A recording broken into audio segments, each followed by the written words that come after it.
Assalamualaikum warahmatullahi wabarakatuh. Saya Endang Siti Rukmana dengan NIM A1E123106, mahasiswa bimbingan dan konseling Fakultas Keguruan dan Ilmu Pendidikan Universitas Jambi. Baik, di sini saya akan memaparkan materi yang mengenai yang pertama, pengertian, tujuan, fungsi, materi keluarga, tanggung jawab anggota keluarga dan pola asuh. Yang kedua, kewajiban dan hak anggota keluarga. Yang ketiga, konsep pembinaan keluarga sehat dan bahagia. Yang keempat, jenis dan karakteristik keluarga dan anggota keluarga. Yang kelima, keluarga sebagai pembentukan karakter. Yang keenam, sikap keluarga dalam menghadapi globalisasi. Baik, yang pertama saya akan menjelaskan mengenai pengertian, tujuan, fungsi, materi keluarga, tanggung jawab anggota keluarga, dan pola asuh. Baik, kita bahas pembahasan materi yang pertama tadi, yaitu mengenai pengertian keluarga menurut para ahli. Latipun 2021, keluarga merupakan lingkungan sosial yang terbentuk erat karena sekelompok orang bertempat tinggal, berinteraksi dalam pembentukan pola pikir, kebudayaan, serta sebagai mediasi hubungan anak dengan lingkungan. Menurut Coleman dan Cressy, 2010, keluarga merupakan sekelompok orang yang dihubungkan oleh pernikahan, keturunan, atau adopsi yang hidup bersama dalam sebuah rumah tangga. Menurut Departemen Kesehatan 2020, keluarga adalah unit terkecil dari masyarakat yang terdiri atas kepala keluarga serta beberapa orang yang berkumpul dan tinggal di satu atap dalam keadaan saling bergantungan. Masuk ke pembahasan yang kedua, yaitu tujuan keluarga. 1. Unit terdasar yang sangat berpengaruh terhadap perkembangan individu. Yang kedua, perantara dan harapan setiap anggota keluarga dalam kebutuhan dan tuntutan masyarakat. Yang ketiga, menstabilkan kebutuhan kasih sayang, seksual, dan sosioekonomi. Dan yang keempat, pembentukan identitas individu dan perasaan harga diri individu. Yang selanjutnya yaitu fungsi keluarga. 1. Fungsi keluarga menurut para ahli yang pertama, yaitu menurut Walsh 2003, sebagai konstruk multidimensional yang merefleksikan aktivitas dan interaksi keluarga dalam menjalankan tugas penting, yaitu menjaga pertumbuhan dan kesejahteraan dari masing-masing anggota dalam mempertahankan integrasinya. Yang kedua, menurut Defrain, John, Ashley, dan Olson 2009, mengacu pada peran yang dimainkan anggota keluarga serta sikap dan perilaku yang ditampilkan saat bersama anggota keluarga. Yang ketiga, menurut Epstein, Ryan, Bishop, Miller, dan Kittner 2003, sejauh mana interaksi dalam keluarga memiliki dampak terhadap kesehatan fisik dan emosional anggota keluarga itu sendiri. Yang selanjutnya yaitu fungsi keluarga menurut WHO. Yang pertama, fungsi biologis seperti berupaya berproduksi, memelihara dan membesarkan anak, memberi makan, mempertahankan kesehatan dan rekreasi. Yang kedua, fungsi ekonomi seperti memenuhi kebutuhan sumber penghasilan, menentukan alokasi sumber yang diperlukan, menjamin keamanan finansial. Yang ketiga, fungsi psikologis, yaitu menyediakan lingkungan yang mampu meningkatkan perkembangan kepribadian yang alami yang bertujuan melindungi psikologis secara optimal. Yang keempat, fungsi edukasi, yaitu mengajarkan pengetahuan, sikap, dan keterampilan. Yang kelima, fungsi sosiokultur, yaitu melaksanakan transfer nilai yang berhubungan dengan perilaku, bahasa, tradisi, atau adat. Yang selanjutnya yaitu mengenai pelaksanaan fungsi keluarga di Indonesia. Secara singkat, dapat disebutkan sebagai berikut. Yang pertama, ASI. ASI yaitu memberikan kasih sayang, rasa aman, perhatian, hangat kepada seluruh anggota keluarga hingga dapat berkembang sesuai kebutuhan dan usianya. Yang kedua, ASAH. ASAH yaitu memberikan pemenuhan pendidikan anak sehingga siap menjadi manusia dewasa, mandiri, dan dapat memenuhi kebutuhan masa depan. Yang ketiga, ASUH. ASUH yaitu memelihara dan merawat anggota keluarga agar mampu mencapai kondisi sehat fisik, mental, sosial, dan spiritual. Berdasarkan definisi fungsi keluarga yang dikemukakan sebelumnya, dapat ditarik kesimpulan bahwa fungsi keluarga merupakan sejauh mana interaksi keluarga dalam menjalankan tugasnya dengan tetap dapat mengupayakan kesejahteraan dan perkembangan sosial, fisik, dan psikologis masing-masing anggota keluarga. Kita masuk ke pembahasan selanjutnya, yaitu mengenai tanggung jawab orang tua. Undang-Undang Nomor 1 Tahun 1974 tentang perkawinan dalam pasal 45 disebutkan sebagai berikut. Yang pertama, kedua orang tua wajib memelihara dan mendidik anak-anak mereka sebaik-baiknya. Yang kedua, kewajiban orang tua yang dimaksud dalam ayat 1 pasal 1 berlaku sampai anak itu kawin atau berdiri sendiri. Kewajiban berlaku meskipun perkawinan antara keduanya putus. Menurut Nizam 2005, yakni memikul kewajiban untuk mengasuh dan memelihara anak-anak mereka, baik mengenai pertumbuhan fisik maupun perkembangan sosio-emosionalnya. Pembahasan yang selanjutnya yaitu tentang pola asuh. Pola asuh menurut para ahli, yang pertama yaitu Desi Anwar 2003. Menurut Kamus Besar Bahasa Indonesia, pola asuh berarti model sistem atau cara kerja. Menurut Harlock Hermawati 2014, pola asuh orang tua sebagai cara orang tua dalam mendidik anak, yaitu upaya orang tua yang diwujudkan berupa penataan lingkungan fisik, lingkungan sosial anak, pendidikan anak, dialog dengan anaknya, kontrol terhadap perilaku anak, dan penentuan nilai-nilai moral terhadap anaknya. Menurut Kartono dan Kartini 2016, orang tua yaitu setiap orang yang bertanggung jawab dalam suatu keluarga atau tugas rumah tangga yang dalam kehidupan sehari-hari disebut sebagai bapak atau ibu. Ya baik, yang selanjutnya yaitu macam-macam pola asuh menurut para ahli. Menurut Harlock Subarsono 2014, macam-macam pola asuh yaitu yang pertama, pola asuh otoriter, ditandai dengan cara mengasuh anak dengan aturan-aturan yang ketat, seringkali memaksa anak untuk berperilaku seperti dirinya atau orang tua tersebut. Kebebasan untuk bertindak atas nama sendiri dibatasi. Yang kedua, pola asuh demokratis, ditandai dengan adanya pengakuan orang tua terhadap kemampuan anak diberi kesempatan untuk tidak selalu bergantung kepada orang tua. Yang ketiga, pola asuh permisif, ditandai dengan cara orang tua mendidik anak yang cenderung bebas. Anak dianggap sebagai orang yang dewasa atau muda. Ia diberi kelonggaran seluas-luasnya untuk melakukan apa saja yang dikehendaki. Baik, yang selanjutnya yaitu kita masuk ke materi yang kedua mengenai kewajiban dan hak anggota keluarga. Kewajiban seorang suami dan atau ayah. Apa saja sih kewajiban seorang suami atau ayah itu? Yang pertama, pemimpin keluarga. Yang kedua, mencari dan memberi nafkah. Yang ketiga, bertanggung jawab akan ketenangan, keselamatan, dan kesejahteraan keluarga. Yang keempat, mendidik anak dengan penuh rasa kasih sayang dan tanggung jawab.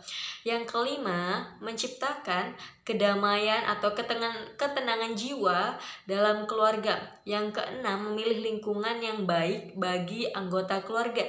Yang ketujuh, menjadi suami yang baik untuk istri dan ayah yang baik untuk anak. Yang selanjutnya itu hak suami. Apa saja sih hak suami atau ayah? Yang pertama, haknya yaitu ditaati atau dipatuhi oleh seluruh anggota keluarga. Yang kedua, dibantu dalam pengelolaan rumah tangga. Yang ketiga, diperlakukan dengan baik dan penuh cinta kasih dalam memenuhi kebutuhan biologis, fisik maupun psikisnya. Yang keempat, citra dan nama baik oleh seluruh anggota keluarga. Kewajiban dan hak ibu atau istri. Kewajiban ibu atau istri. Apa saja sih kewajiban seorang ibu dan istri tersebut?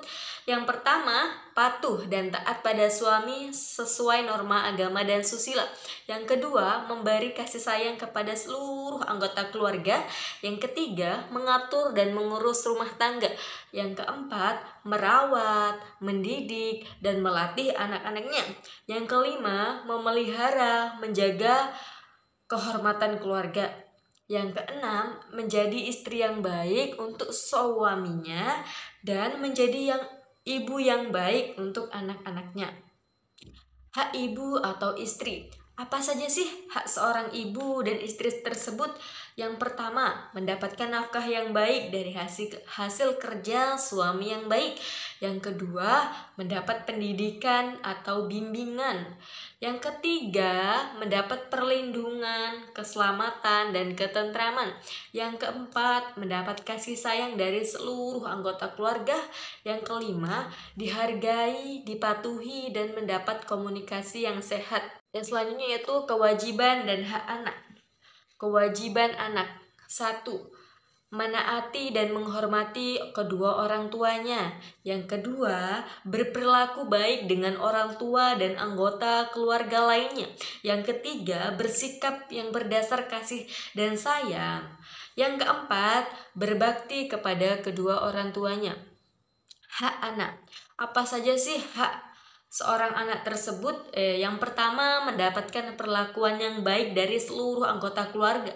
Yang kedua, nama dan citra yang baik. Yang ketiga, rasa aman. Yang keempat, kasih sayang. Yang kelima, pendidikan, bimbingan, dan arahan yang baik. Yang keenam, terpenuhinya seluruh kebutuhan seorang anak tersebut. Pembahasan selanjutnya yaitu cara-cara komunikasi yang efektif. Komunikasi verbal yang efektif pertama, 1. Tulisan, yang kedua lisan. Prinsip-prinsip komunikasi yang efektif yang 1. Fasih, 2. Ringkas, 3. Mudah dipahami, 4. Jujur, dan 5. Menarik. Komunikasi nonverbal yang efektif. 1. Kontak mata, 2. Ekspresi wajah, 3. Gerak tubuh, 4. Nada suara, 5. Postur atau sosok. Kita masuk ke materi yang ketiga, yaitu konsep pembinaan keluarga sehat dan bahagia. Pengertian sehat dan bahagia. Sehat menurut WHO mengandung pengertian yaitu kondisi kesehatan ideal baik secara biologis, fisiologis, dan sosial. Hal ini juga tentunya akan membuat seseorang dapat melakukan aktivitas secara maksimal dan optimal. Sehat adalah keadaan sejahtera secara fisik, mental, dan sosial, bukan hanya sekedar tidak adanya penyakit maupun cacat. Pengertian keluarga dan bahagia.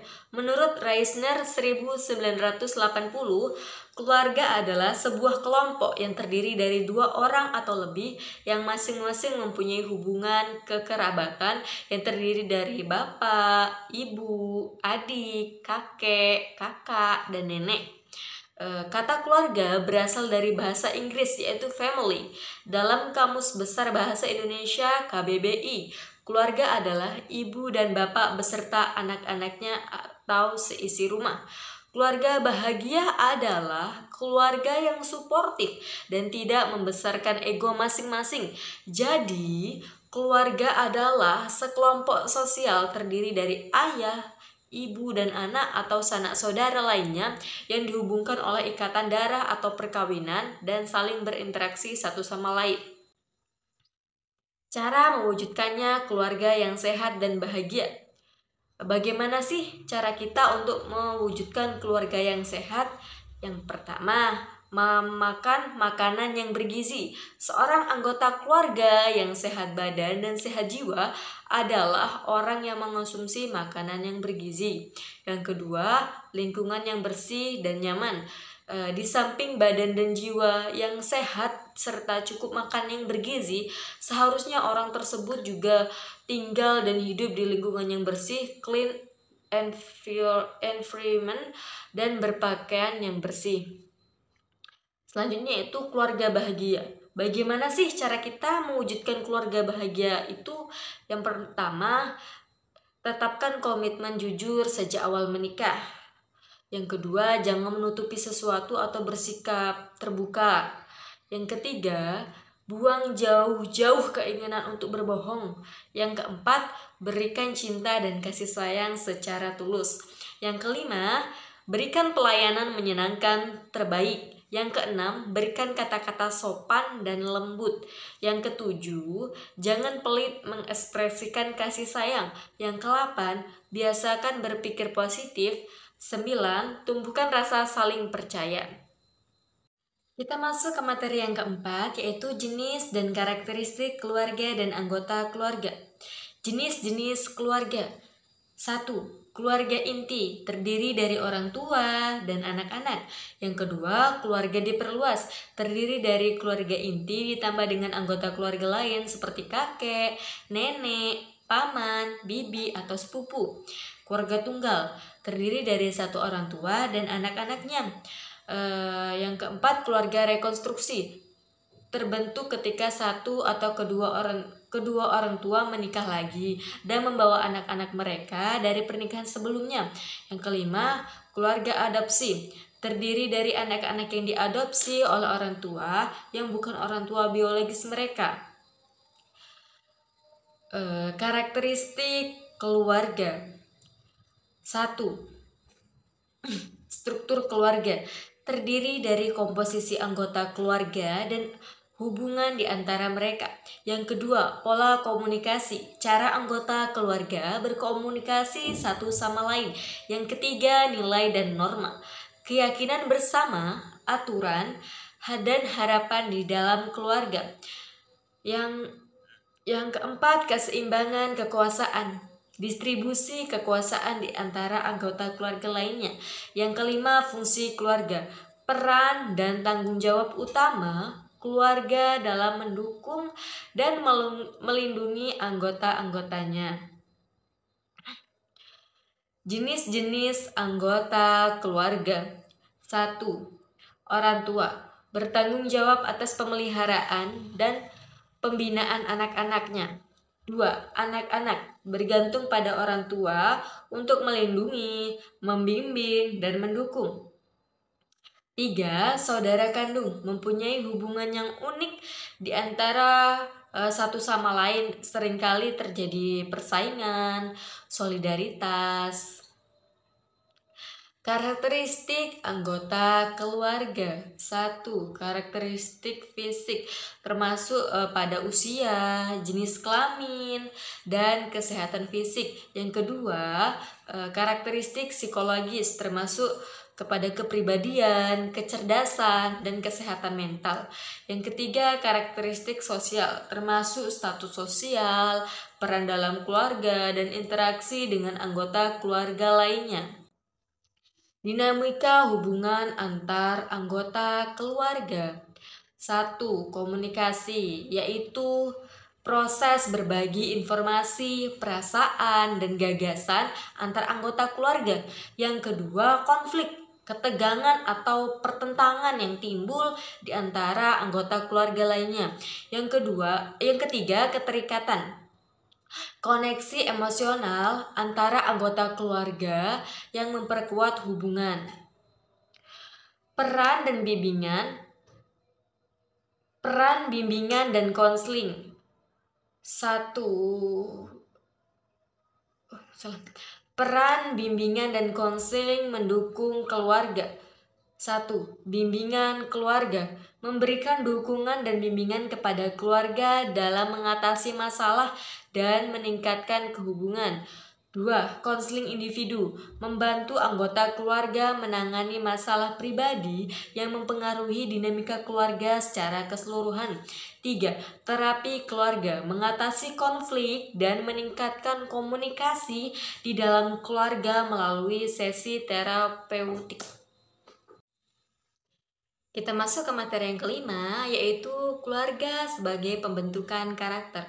Keluarga merupakan unit terkecil dalam masyarakat yang memiliki peran penting dalam membentuk karakter individu. Pembentukan karakter yang baik di keluarga menjadi dasar untuk perkembangan pribadi yang sehat dan kontribusi positif dalam masyarakat. Peran keluarga dalam pembentukan karakter. 1. Model perilaku. Keluarga adalah tempat di mana individu pertama kali meniru dan belajar tentang perilaku dari anggota keluarga lainnya. Contohnya, perilaku sopan santun, kerja keras, dan empati. Yang kedua, pengajaran nilai. Keluarga adalah lembaga pertama di mana individu belajar tentang nilai-nilai moral, etika, dan kejujuran. Contohnya, mengajarkan kebaikan, tanggung jawab, dan integritas. Yang ketiga, dukungan emosional. Keluarga menyediakan lingkungan yang aman dan mendukung untuk pengembangan emosi dan kesejahteraan mental individu. Contohnya, memberikan dukungan saat individu mengalami kesulitan atau tantangan.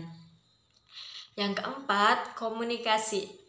Komunikasi terbuka dan positif di antara anggota keluarga membantu membangun hubungan yang kuat dan saling pengertian. Contohnya, berdiskusi secara terbuka tentang perasaan, harapan, dan impian. Strategi memperkuat karakter di keluarga. 1. Mencontohkan perilaku yang positif. Individu di keluarga dapat memberikan contoh perilaku yang positif untuk ditiru oleh anggota keluarga lainnya, seperti kerja keras, kerjasama, dan kedermawanan. Yang kedua, keterlibatan aktif. Maksudnya di sini seperti aktivitas keluarga seperti makan malam atau menghadiri kegiatan sosial bersama dapat memperkuat ikatan keluarga dan nilai-nilai yang dijunjung tinggi. Yang ketiga, komunikasi terbuka. Mendorong komunikasi terbuka di keluarga di mana setiap anggota merasa nyaman untuk berbicara tentang perasaan, masalah, dan kebutuhan mereka. Yang keempat, pendidikan nilai. Melalui cerita, diskusi, dan kegiatan edukatif lainnya, keluarga dapat secara aktif mengajarkan nilai-nilai seperti toleransi, kejujuran, dan empati kepada anggota keluarga muda. Yang kelima, menjadi contoh. Maksudnya di sini menjadi contoh itu bagaimana? Yaitu seperti anggota keluarga yang lebih tua harus menjadi contoh yang baik bagi anggota keluarga yang lebih muda dengan mempraktikkan nilai-nilai yang diinginkan. Kita masuk ke materi yang keenam, yaitu sikap keluarga dalam menghadapi globalisasi. Pengertian sikap keluarga menghadapi globalisasi. Menurut Bruno Di Sadur, sikap atau attitude adalah kecenderungan yang relatif menetapkan untuk bereaksi dengan baik atau buruk terhadap orang atau barang tertentu. Globalisasi adalah suatu fenomena khusus dalam peradaban manusia yang bergerak terus dalam masyarakat global dan merupakan bagian dari proses manusia global itu. Sikap keluarga dalam menghadapi globalisasi merupakan respon terhadap perubahan budaya sosial, ekonomi yang terjadi akibat interaksi antar negara-negara di seluruh dunia. Konsep dari sikap keluarga dalam menghadapi globalisasi dalam menyaring budaya asing dengan paduan nilai, norma, dan tradisi lokal. Sikap keluarga dalam menyaring budaya asing dengan paduan nilai, norma, dan tradisi lokal merupakan respon terhadap pengaruh globalisasi yang membawa masuknya budaya asing ke dalam kehidupan sehari-hari. Dalam menghadapi tantangan ini, keluarga seringkali mengambil langkah-langkah yang bertujuan untuk menjaga identitas budaya mereka sendiri sambil tetap terbuka terhadap pengaruh dari luar. 1. Panduan nilai. Keluarga mempertahankan dan mengajarkan nilai-nilai yang dipegang teguh sebagai landasan bagi pengambilan keputusan terkait dengan budaya asing. Misalnya nilai-nilai seperti kejujuran, kesetiaan, dan solidaritas keluarga tak dapat menjadi panduan dalam menilai apakah suatu aspek budaya asing dapat diterima atau tidak. Dengan menggunakan nilai-nilai sebagai panduan, memungkinkan keluarga untuk mempertahankan integritas budaya mereka sambil tetap terbuka terhadap perubahan. Ini membantu menjaga koneksi keluarga dan memberikan kepastian dalam menghadapi arus globalisasi yang beragam. Yang kedua yaitu norma-norma sosial. Keluarga mengandalkan norma-norma sosial yang ada dalam masyarakat lokal sebagai standar untuk menilai kecocokan budaya asing. Norma-norma ini mencakup etika, tata krama, dan aturan perilaku yang telah diterima dalam masyarakat tempat keluarga tinggal tersebut. Yang ketiga yaitu tradisi lokal. Keluarga menjaga dan menyarankan tradisi-tradisi lokal sebagai bagian penting dari identitas budaya mereka. Tradisi-tradisi ini biasa berupa perayaan hari raya, festival, atau upacara adat yang diwariskan dari generasi ke generasi yang akan datang. Konsep dari sikap keluarga menghadapi globalisasi dalam menyaring budaya asing dengan nilai kebangsaan dan Pancasila. Menurut Carlina 2021, sikap keluarga dalam menghadapi globalisasi dalam konteks nilai kebangsaan dan Pancasila mencakup beberapa aspek. Yang pertama, pembentukan identitas kebangsaan. Keluarga memainkan peran penting dalam membentuk identitas kebangsaan anak-anak mereka dengan mengajarkan nilai-nilai kebangsaan seperti cinta tanah air, persatuan, dan gotong royong. Yang kedua, pendidikan tentang Pancasila. Yang ketiga, penerapan nilai-nilai kebangsaan dalam kehidupan sehari-hari. Keluarga perlu mencontohkan dan menerapkan nilai-nilai kebangsaan dan Pancasila dalam tindakan hari-hari seperti menghargai keberagaman budaya, menghormati hak asasi manusia, dan berpartisipasi dalam pembangunan masyarakat dan negara. Yang keempat, pengaruh positif terhadap komunitas. Konsep dari sikap keluarga menghadapi globalisasi dalam menyaring budaya asing dengan kemajuan teknologi dalam pembangunan. Menurut Nahak HM 2019, sikap keluarga dalam menghadapi globalisasi dalam kemajuan teknologi dalam pembangunan mencerminkan respon mereka terhadap perubahan yang cepat dan kompleks dalam lingkungan yang semakin terhubung secara global. 1. Pendidikan dan kesadaran teknologi. Keluarga menyadari pentingnya pendidikan dan kesadaran akan teknologi dalam pembangunan. Yang kedua, pemanfaatan teknologi untuk pendidikan. Keluarga memanfaatkan teknologi untuk meningkatkan pendidikan anggota keluarga. Mereka mengakses sumber belajar online, kursus daring, dan aplikasi pendidikan untuk memperluas pengetahuan dan keterampilan. Hal ini membantu meningkatkan daya saing anggota keluarga di era digital. Yang ketiga, penggunaan teknologi dalam perkembangan usaha.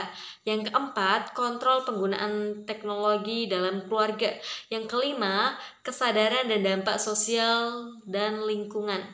Yang keenam, penggunaan teknologi untuk kesehatan dan kesejahteraan. Konsep dari sikap keluarga menghadapi globalisasi dalam menyaring budaya asing dengan pengembangan usaha mikro. Sikap keluarga dalam menghadapi globalisasi dengan pengembangan usaha mikro mencerminkan respon terhadap tantangan ekonomi yang muncul akibat perubahan global. Menurut Ujianti dan kawan-kawan 2023, dalam konteks ini keluarga dapat mengambil langkah-langkah berikut. Yang pertama, kemandirian ekonomi. Dengan memiliki usaha sendiri, mereka dapat mengurangi ketergantungan pada pasar global dan menghasilkan pendapatan secara mandiri.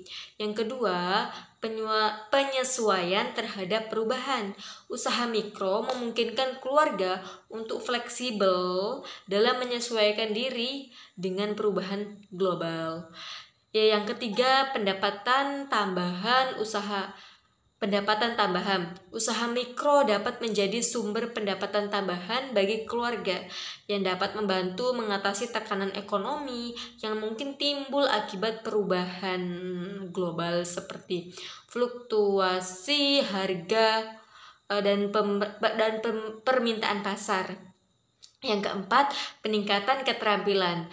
Pengembangan usaha mikro memungkinkan anggota keluarga untuk mengembangkan keterampilan baru dan meningkatkan daya saing mereka dalam pasar global. Yang kelima, pemberdayaan komunitas. Dengan menjadi pengusaha mikro, keluarga dapat menciptakan lapangan kerja bagi orang-orang di sekitar mereka dan mendukung pertumbuhan ekonomi lokal. Yang keenam, preservasi budaya lokal. Mereka dapat memasarkan produk atau jasa yang mencerminkan nilai-nilai budaya dan tradisi mereka yang dapat menjadi daya tarik unik dalam pasar global yang seringkali didominasi oleh homogenitas. Itulah tadi beberapa uraian materi dari mata kuliah dasar-dasar pendidikan dalam keluarga. Saya akhiri, wassalamualaikum warahmatullahi wabarakatuh.